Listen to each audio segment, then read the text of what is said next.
सबको जय मसीह की। याकूब 3 उसका 1। याकूब 3 उसका 1 हम पढ़ेंगे। लिखा है, हे मेरे भाइयों, तुम में से बहुत उपदेशक ना बने, क्योंकि जानते हो कि हम उपदेशक और भी दोषी ठहरेंगे।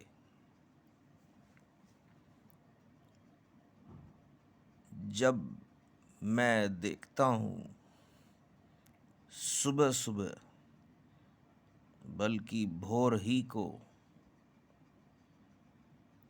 लोग व्हाट्सएप में वचन डालना शुरू कर देते हैं, सिखाना शुरू कर देते हैं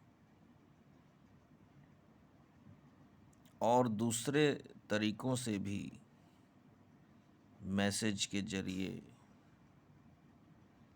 सिखाने के जरिए, आपसी मेल मिलाप के जरिए, चर्च ख़त्म हो जाने के बाद मेल मिलाप के वक्त किसी सभा में, किसी मीटिंग में, किसी मोड़ में, किसी जगह में लोग उपदेश दे रहे हैं, वचन सिखा रहे हैं। जब वास्तव में उनका जीवन देखा जाए तो वो स्थिर नहीं है। बीमारियां, कष्ट, परेशानी, शैतानिक बोलबाला जीवन में मौजूद है, फिर भी लोग प्रचार कर रहे हैं। क्या आप नहीं जानते कि सभी प्रचार करने के लिए बुलाए नहीं गए हैं? इसलिए सावधान रहें, बच कर रहें, संभल कर रहें, किसी के बहकावे में ना आए,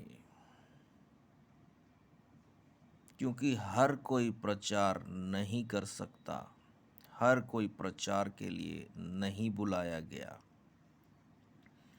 जब भी आप वचन बांटते हैं, सुनाते हैं, सिखाते हैं, तो अपनी ओर अवश्य देखें कि आपका जीवन कैसा है, क्योंकि जब आप वचन सुना रहे होते हैं तो लोग आपके जीवन को देखते हैं।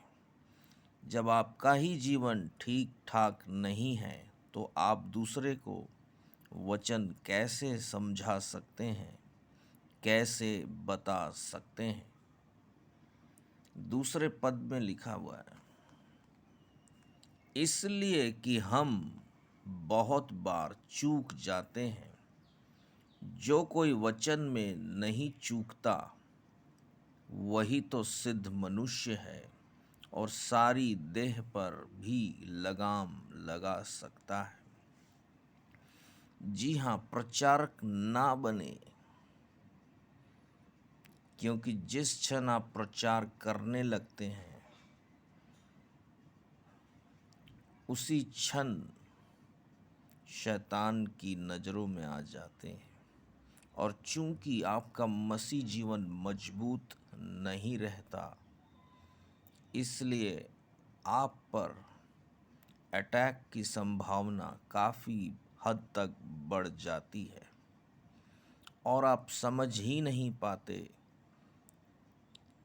कि प्रभु का कार्य करते हुए भी शैतान कैसे हमला कर सकता है।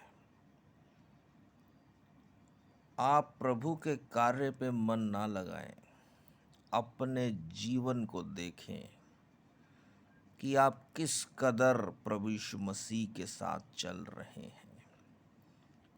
यदि आप यीशु मसीह के साथ चल नहीं रहे हैं तो कृपया करके प्रचार करना, बताना, सिखाना छोड़ दीजिए, वरना शैतानों का ऐसा हमला होगा कि जीवन तहस नहस हो जाएगा। फिर एक चर्च से दूसरे चर्च, एक दास से दूसरे दास के पास जाते फिरते रह जाएंगे, लेकिन छुटकारा कहीं नहीं होगा, क्योंकि बुद्धि की बातें सभी के पास नहीं होती हैं। चौथे पद में लिखा है,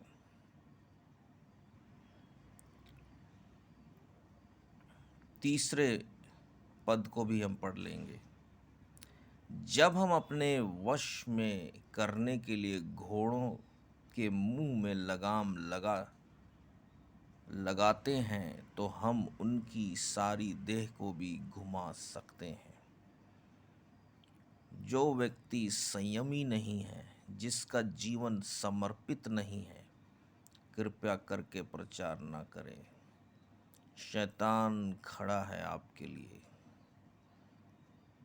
किसी भी क्षण आप पर हमला हो जाएगा और कई बातें हो जाएंगी, आप समझ नहीं पाएंगे। देखो, जहाज भी यद्यपि ऐसे बड़े होते हैं और प्रचंड वायु से चलाए जाते हैं, तो भी एक छोटी सी पतवार के द्वारा मांझी की इच्छा के अनुसार घुमाए जाते हैं। वो कैसे घुमा लेता है उस जहाज को अपनी इच्छा अनुसार, क्योंकि उस मांझी का नियंत्रण पूरी रीति से होता है।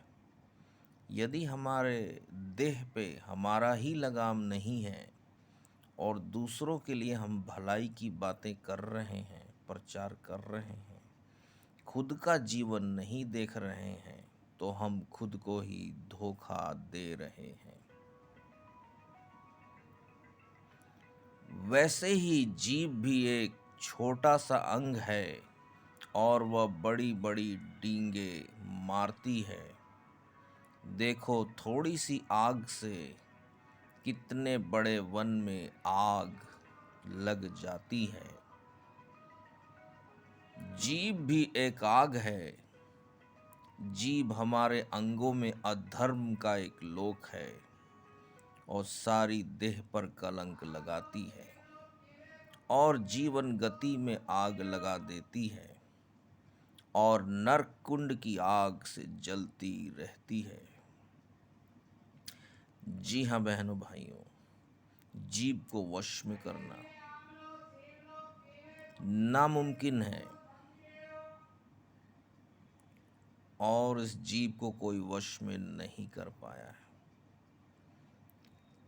सारी सांसारिक बातें हम कर लेते हैं, गाली गलौच कर लेते हैं, झूठ सच बोल लेते हैं, चुगली बुराई का आनंद उठा लेते हैं और प्रचार भी कर देते हैं, तो समझ लीजिए न्याय निकट है।